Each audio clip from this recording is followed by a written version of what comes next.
Saan po ngayon? Sa Bataan. Sa Bataan. Okay. Naparito po kayo dahil nagpapaline up ka. Wala po kayong asawa? Wala naman. Wala naman. Oh. Pero may anak. May anak. Meron, dalawa.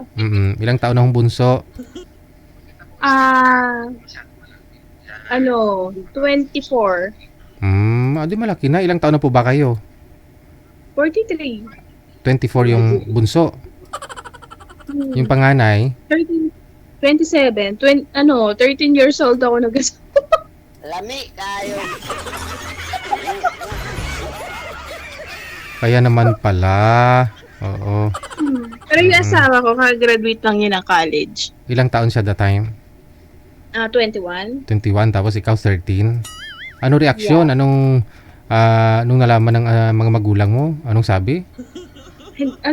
Broken family. Meaning wala ho yung nanay mo, wala silang pakialam, or saan ka nakatira? Kasi nasa probinsya sila eh. Ikaw? Nasa Manila. Sino pong kasama mo dito sa Manila that time?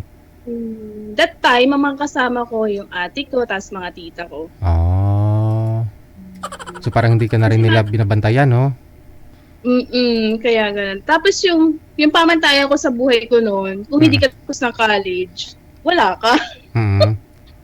Masyadong dati, masyado akong wise mag-isip sa edad kong 13. So doon ka kumapit, kumbaga ginusto mo na lang din kasi graduate na siya sa college.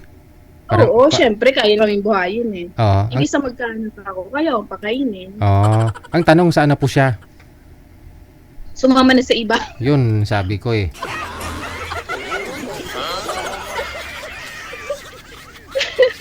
Sumama na sa iba eh. Ilang taon na po nahiwalay kayo? Na sumama na siya iba?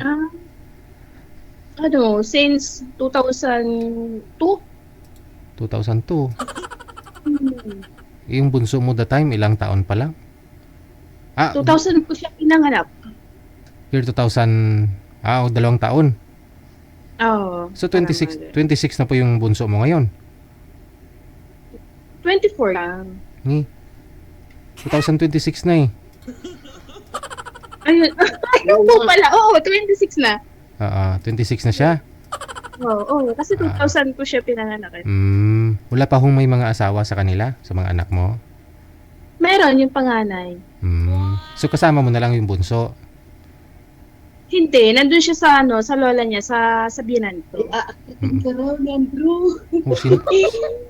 Nandun siya sa biyanan ko. Sinong kasama mo? Andito sa work. Ano pa ba yung work ninyo? Caregiver. So saang lugar? Bataan. Sa Bataan. Pero tubong ano po kayo? Ano po? Taga saan po kayo? Original place, lugar mo, province? Tacloban, Waray. Waray. Tapos yung alaga mo yung maingay? Hindi, kasama ko siya sa work. Panggabi siya pang-araw ako. Ayun. Bali, ikaw naman, pang-araw. Ayan siya. Stay in ka kumbaga. Stay in po kayo, ma'am. Sige. Sinong naghahanap ng mapapangasawa? Ikaw o siya? Ako. Ha? Ako yung hinahanapan niya. Siya yung nagsali sa akin dito. Siya, may asawa na po ba siya? May asawa siya? Yes! Meron. Anak ko! Meron na siya. Hello! Ako nagsali sa kanya dyan. Hindi siya nakapalo sa'yo. Iba man tong kausap ko. Madam, anong first name po ninyo? First name? Ako po ba? Ikaw? Jonah? Okay. 43. Okay, sige. Ang galing, no? Ang lalaki ng mga anak mo, 43 ka pa lang. Mamaya, pag meron po kaming mahanap, ma'am, ha? Meron na po ba, manager?